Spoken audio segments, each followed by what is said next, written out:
स्वागत है आपका हमारे YouTube चैनल कहानियां बाय इनके पर। आज है हमारा 100 डे 100 स्टोरी का 27वां दिन। आज हम बताएंगे आपका जीवन में आने वाली महत्वपूर्ण बातें। जीवन बदल जाएगा, बस इन जगहों पर चुप रहो।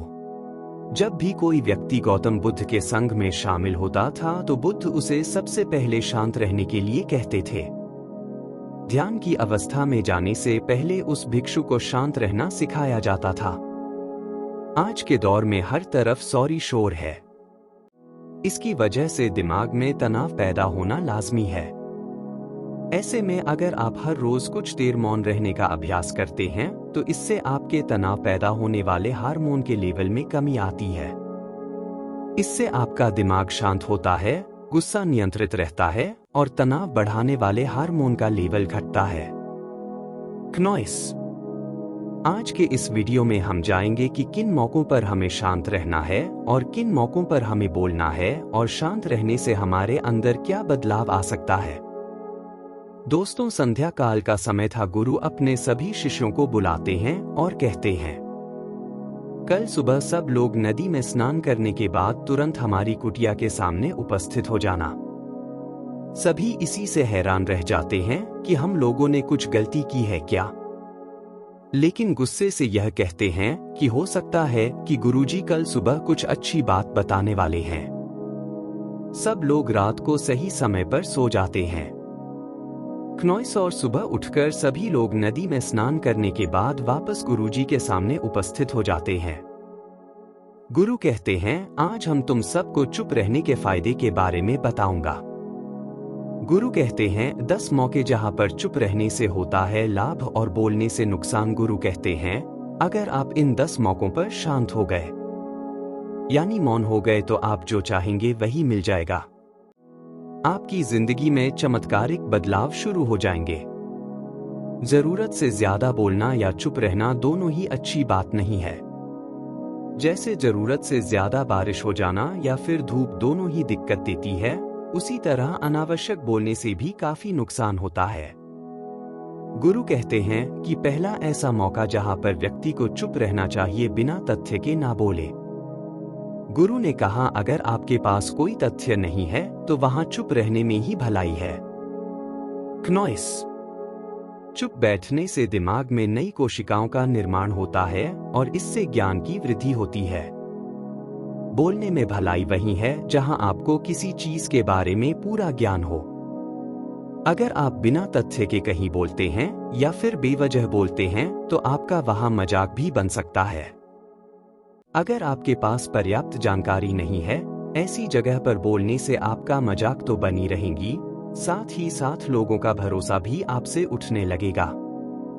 इसलिए ऐसी जगह पर शांत रहो जहां तुम्हें पता ना हो कि क्या बोलना है क्या नहीं। कई बार कुछ लोग ऐसे होते हैं जो हर जगह अपनी उपस्थिति बताने लगते हैं। उन्हें पता नहीं होता है कि हमें क्या बोलना है, लेकिन फिर भी बोलते जाते हैं और फिर बाद में दूसरे लोग उनके जाने के बाद उनका मजाक उड़ाते हैं। जब तक आपको उस तथ्य के बारे में अच्छा ज्ञान नहीं है, उसके बारे में पता नहीं है, तो वहां चुप रहना ही ज्यादा समझदारी है। गुरु ने कहा, दूसरा ऐसा मौका जहां पर व्यक्ति को चुप रहना चाहिए, शब्दों से ना पहुंचे ठेस। अगर आपके शब्द किसी को मानसिक ठेस पहुंचा रहे हैं तो वहां चुप हो जाना चाहिए। कमजोर व्यक्ति के बारे में कुछ भी बोलकर आप महान नहीं बन सकते हैं। महान आप किसी कमजोर का साथ देने में बनेंगे। कई बार होता है, कुछ लोग अपने से छोटे व्यक्ति को भला बुरा कहते रहते हैं। सामने वाला इंसान तो कद से आपसे छोटा है, वह आपको कुछ नहीं बोलेंगे, लेकिन आप उसकी नजरों में गिरते चले जाएंगे। हो सकता है कि कल वह भी आपसे पद में बड़ा हो जाए। पद में आपसे जब वह बड़ा हो जाएगा तो आज जो रवैया आपका उसके साथ है, आने वाले समय में वह भी आपके साथ वही करेगा। आप किसी को नीचा दिखाकर बड़ा नहीं बन सकते हैं। बड़ा बनना है तो अपने से छोटे लोगों का इज्जत भी करना सीखें और साथ ही साथ बड़े लोगों का भी सम्मान करना चाहिए। लोगों को लगता है कि अगर वह अकड़ कर बोलेंगे और सामने वाले को नीचा गिराने की कोशिश करेंगे तो वह बड़े बन जाएंगे। तो यह उन सब की भूल है। बड़े होने की बजाय आप उनकी नजरों में गिरते चले जाएंगे। गुरु ने आगे कहा, इसलिए शिष्यों तुम सब जब भी बोलना, आदर भाव से बोलना ताकि तुम्हारी बात लोगों को अच्छी लगे। बोलने में भाई, बहन, माता, पिता, मित्र इत्यादि संबोधन शब्दों का इस्तेमाल जरूर करना। इससे तुम्हारी मान प्रतिष्ठा तो बढ़ेगी ही, साथ ही साथ लोगों की नजरों में तुम समझदार व्यक्ति बनते जाओगे। गुरु ने आगे कहा, तीसरा मौका जहां पर व्यक्ति को चुप रहने में ही भलाई है।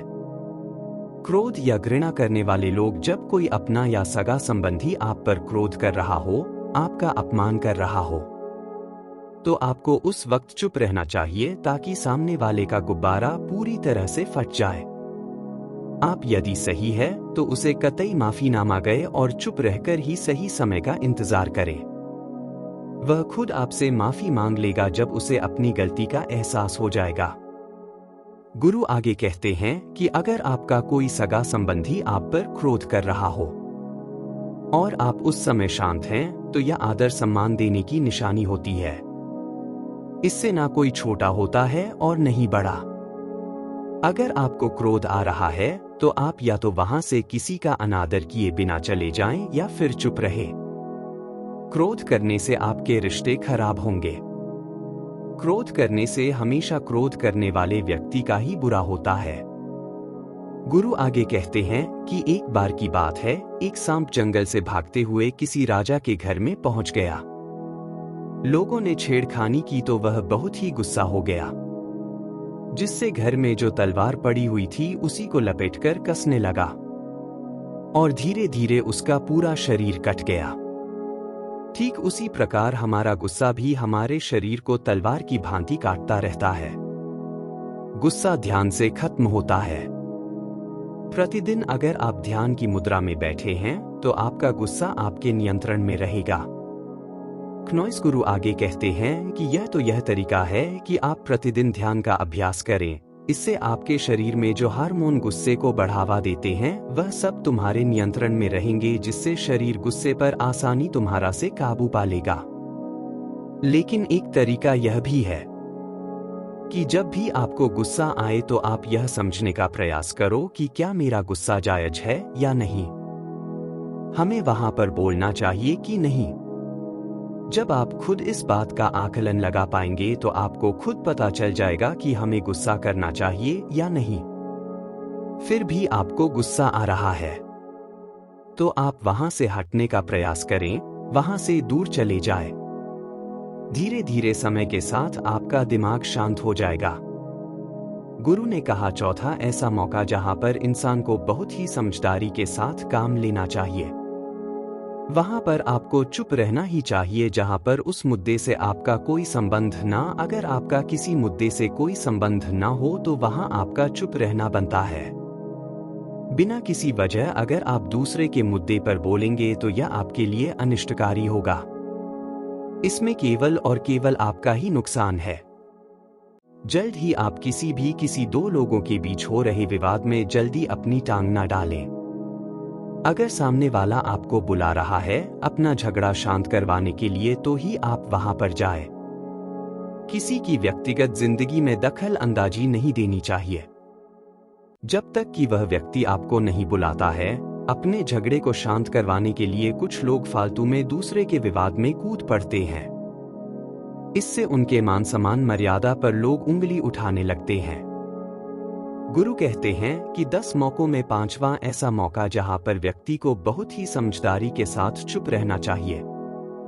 आपके शब्दों से किसी मित्र को हानि ना पहुंचे। अगर आपके शब्द सामने वाले के परिवार या मित्रों की प्रतिष्ठा के बारे में बुरी झलक दिखा रहे हैं तो आपको चुप रहना चाहिए।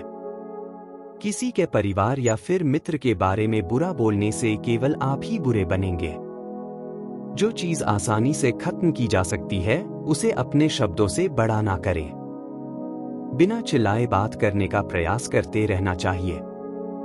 अगर आप बिना चिल्लाए कोई बात नहीं कह सकते तो आपका चुप रहने में ही भलाई है। किसी पर चिल्लाने से आपके व्यवहार के बारे में पता चलता है। ज्यादा बोलने से चीजें हमेशा खराब ही होती है। कई बार कुछ रिश्ते ज्यादा तेज बोलने की वजह से टूट जाते हैं। इसलिए अपनी आवाज में मीठापन लाए। आपके शब्दों से आपके दोस्त को हानि नहीं पहुंचनी चाहिए। कभी कभी दोस्तों के जब हम मजाक हैं तो रहे कि आपके शब्दों से किसी का अनादर ना हो। मजाक को भी हमेशा शब्दों के मायने में ही रखें। जहां किसी को शब्दों से चोट लगे वहां चुप हो जाए। ज्यादा बोलने से हमेशा नुकसान ही होता है। किसी और की प्रतिष्ठा को अपने शब्दों के माध्यम से उसे हानि नहीं पहुंचानी चाहिए। यदि आपके शब्दों से किसी और की प्रतिष्ठा को ठेस पहुंच रही है तो वहां आपको चुप हो जाना चाहिए। जब कोई व्यक्ति आपके सामने नहीं है तो आप उस व्यक्ति के बारे में बुरे शब्द किसी तीसरे व्यक्ति के सामने ना बोले, गुरु कहते हैं। छठा मौका जहां पर व्यक्ति को चुप रहना चाहिए जब कोई कर रहा हो किसी की बुराई। जब कोई आदमी आपके सामने किसी तीसरे आदमी की बुराई कर रहा हो तब तुम्हें चुप रहकर बस सुनना चाहिए। अपनी राय व्यक्त नहीं करना चाहिए, क्योंकि जो आज आपके सामने किसी तीसरे की बुराई कर रहा है वह कल किसी और के सामने आपकी बुराई भी कर सकता है।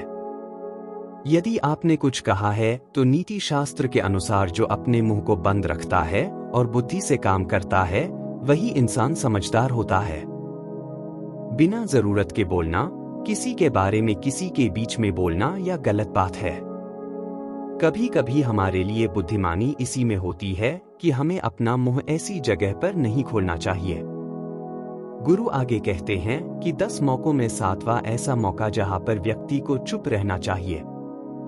जब कोई नहीं समझे आपकी भावना। यदि आपको लग रहा है कि कोई व्यक्ति आपकी भावना, दुख या परेशानी को शब्दों में नहीं समझ रहा है, यदि आपको लग रहा है कि सामने वाला व्यक्ति आपकी भावना या दुख को या आपकी जो परेशानी है उसको वह समझ नहीं पा रहा है या समझने का प्रयास ही नहीं कर रहा है या वह आपको ध्यान से सुन ही नहीं पा रहा है, तो ऐसे व्यक्ति के सामने आप चुप ही रहे, क्योंकि ऐसे लोगों को आपकी भावना या दुख से कोई मतलब नहीं होता है।